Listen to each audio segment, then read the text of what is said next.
Good morning, everyone. This is my morning warm-up. Here's my question for all of you today. Are you on the doom and gloom engine, or are on you the confident, here's the solution engine? And let me just share a story with you to kind of give you some context around what I'm talking about today. So I happened to be in Chicago, and I was teaching an installation. And during the time when I was teaching the installation, as you know, last week, the stock market took a big hit. And apparently it came up on people's phones, with news articles and things of that nature. And so it breaks. Somebody says, "Oh my gosh, did you see the stock market is plummeting? This is horrible." Okay. They're allowing headlines to take space up in their head. And what was beautiful is I stepped out of the class on a break and my email lit up, and it was my financial planner. And my financial planner simply had sent an email that just said, "Hey, you might have heard this. Let me give you some context around this. Let me give you a link to some really great information that talks about what's happened in the past and what the prediction is of what we're doing now. And you're in this for long-term investments, and here's what we have to do." And I mean, it was a great article. And so I stepped back in the class and I just simply shared that. And people were like, "Wow, that was great.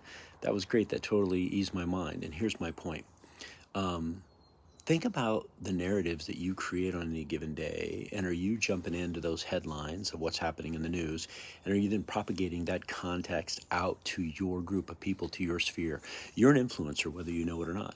And are you influencing the doom and gloom train, or are you influencing the confident, let's build a solution train? It's up to you. And it comes down to even the words we use, right? So we have a narrative about things, and I just wrote some words down here: impossible, recession, crazy, no chance, right? And you hear people say this stuff all the time.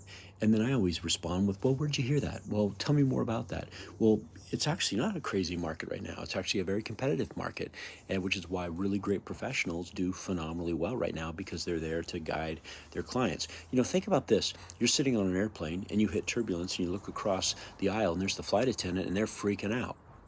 What are you going to do? You're going to freak out. Or are they calm, cool, and collected and said, "Hey, you know what? This plane is built for this. We'll be okay." In fact, the pilot comes on and makes an announcement. When things are difficult, as we see some of the things are right now and what's going on, how many of you are upping your communication to your clients? How many of you are upping your communication to your sphere and giving them information and resources and tools to say, "Hey, here's how we weather the storm"? Because here's what I'll tell you. When you are hopeless, you are helpless. And when you are hopeful, you are helpful, right? How many people can you help, or are you going to propagate the doom and gloom train? It's up to you. You get to decide. But here's what I'll tell you. When you want to have and provide great, phenomenal value, be on that train that talks about solutions and confidence. I guarantee it. All right, everybody. Hey, make it a great day. Be awesome and help somebody.